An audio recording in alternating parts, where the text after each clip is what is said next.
नमस्कार दोस्तों, स्वागत है आपका BMJ एकेडमी में। पूर्व मध्यकाल के अंतर्गत दक्षिण भारत के इतिहास में हमने पिछले वीडियोस में पल्लव वंश, राष्ट्रकूट वंश तथा चालुक्य वंश के बारे में सभी महत्वपूर्ण तथ्यों को देखा। आज के इस वीडियो में हम चोल वंश से संबंधित सभी महत्वपूर्ण बिंदुओं को देखेंगे। चोल वंश दक्षिण भारत का सबसे प्रमुख और सबसे शक्तिशाली साम्राज्य था, इसलिए चोल वंश परीक्षा की दृष्टि से काफ़ी महत्वपूर्ण है। तो आइए दोस्तों, आज का वीडियो शुरू करते हैं। चोल वंश पल्लवों के सामंत थे। चोल वंश के बारे में हमने पहले भी पढ़ा था, जिसमें संगम काल में हमने चोल वंश के बारे में कुछ प्रमुख बिंदुओं को देखा, जिनमें से संगम युग के प्रमुख शासक थे करिकाल और इनकी राजधानी थी कावेरी पट्टनम। संगम काल के चोल वंश का साम्राज्य धीरे धीरे समाप्त हो गया और फिर वो दूसरे शासकों के अधीन शासन करने लगे। इसी तरह चोल पल्लवों के सामंत थे, जिनका कि बाद में फिर से उदय हुआ और फिर विजयालय के नेतृत्व में चोल वंश की पुनर्स्थापना हुई। इन्होंने अपनी राजधानी तंजावुर या तंजौर, जो कि वर्तमान तमिलनाडु है, वहाँ स्थापित की और फिर पल्लव शासकों के पतन के बाद पूरे तमिल क्षेत्र में चोल वंश का साम्राज्य स्थापित हुआ। पल्लवों के सामंत विजयालय ने ही चोल साम्राज्य की स्थापना की और तंजौर पे अधिकार कर नरकेसरी की उपाधि धारण की थी। विजयालय के बाद एक प्रमुख शासक परांतक प्रथम चोल वंश का राजा बना। परांतक प्रथम ने पांड्य नरेश, राजसिंह द्वितीय तथा सिंहल राजा की संयुक्त सेना को बेल्लूर युद्ध में पराजित किया था और मदुरै पे अधिकार कर लिया था। इसलिए परांतक प्रथम ने मदुरै कोंड की उपाधि धारण की थी। परांतक प्रथम अपने शासनकाल के अंत में राष्ट्रकूट नरेश कृष्ण तृतीय से युद्ध में पराजित हुआ। चोल साम्राज्य का पुनरुद्धार राजराजा प्रथम के शासनकाल में शुरू हुआ।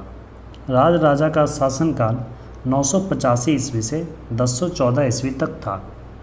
राजराज प्रथम ने ही तंजौर में बृहदेश्वर मंदिर, जिसे राजराजेश्वर मंदिर भी कहा जाता है, उसका निर्माण करवाया था। राजराज प्रथम शैव धर्म का अनुयायी था, इसलिए उसने तंजौर में बृहदेश्वर मंदिर, जो कि एक शिव मंदिर है, उसका निर्माण करवाया था।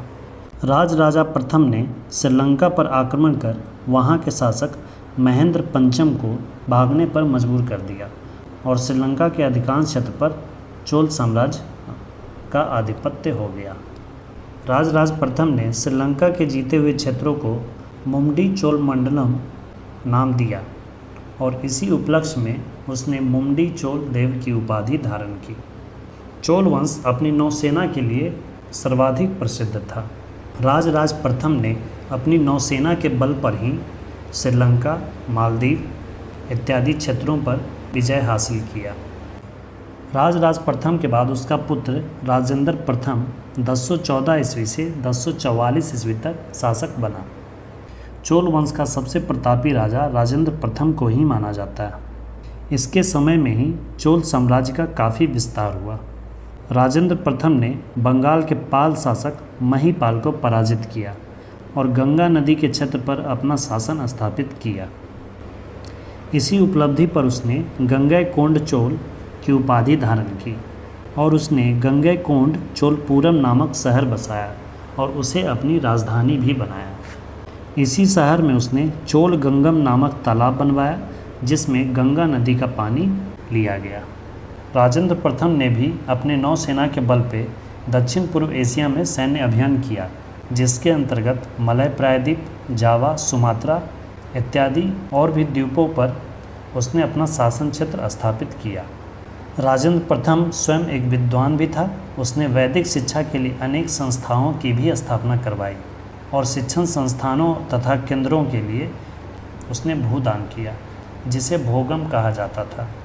राजेंद्र प्रथम के बाद राजाधिराज प्रथम, फिर राजेंद्र द्वितीय और फिर वीर राजेंद्र और उसके बाद कुलोत्तुंग प्रथम शासक बना। कुलोत्तुंग प्रथम चोल और चालुक्य मिश्रित शासक था। कुलोत्तुंग के पिता चालुक्य वंश के शासक थे और माता चोल राजकुमारी थी। कुलोत्तुंग प्रथम ने भूमि का पुनः सर्वेक्षण करवाया और भूमि माप के लिए उसने अपने पैर की छाप दी। चोल वंश का अंतिम शासक राजेंद्र तृतीय था। चोल वंश के काल में ही नटराज की मूर्ति, जो कि भगवान शिव के तांडव नृत्य का रूप है, उसकी कल्पना की गई और उसका मूर्ति निर्माण किया गया। यह मूर्ति कांस्य की बनी है। इसके अलावा चोल वंश का एक महत्वपूर्ण बिंदु है कि स्थानीय स्वशासन की परंपरा की व्यवस्थित शुरुआत चोल शासकों के द्वारा ही की गई थी। चोल साम्राज्य के स्थानीय स्वशासन में ग्रामीण क्षेत्रों में 2 प्रकार की समितियां थीं। पहला था उर और दूसरा था सभा। उर एक साधारण ग्रामीणों की संस्था थी। उर के माध्यम से सार्वजनिक कार्य जैसे तालाब का निर्माण, सड़कों का निर्माण, धर्मशालाओं का निर्माण, ये सब कार्य किए जाते थे। और सभा ब्राह्मणों और वरिष्ठ लोगों की संस्था थी, जिनका कार्य महत्वपूर्ण निर्णय लेना होता था। चोल साम्राज्य की महत्वपूर्ण विशेषता स्थानीय स्वशासन व्यवस्था थी और साथ ही चोल वंश की नौसेना काफ़ी सुदृढ़ थी। चोल साम्राज्य का प्रमुख बंदरगाह कावेरी पट्टनम था। दोस्तों, आज के इस वीडियो में इतना ही। चोल वंश से जुड़े सभी महत्वपूर्ण तथ्यों को हमने देखा। उम्मीद करता हूँ ये सारे वीडियोज़ आपके लिए हेल्पफुल हों।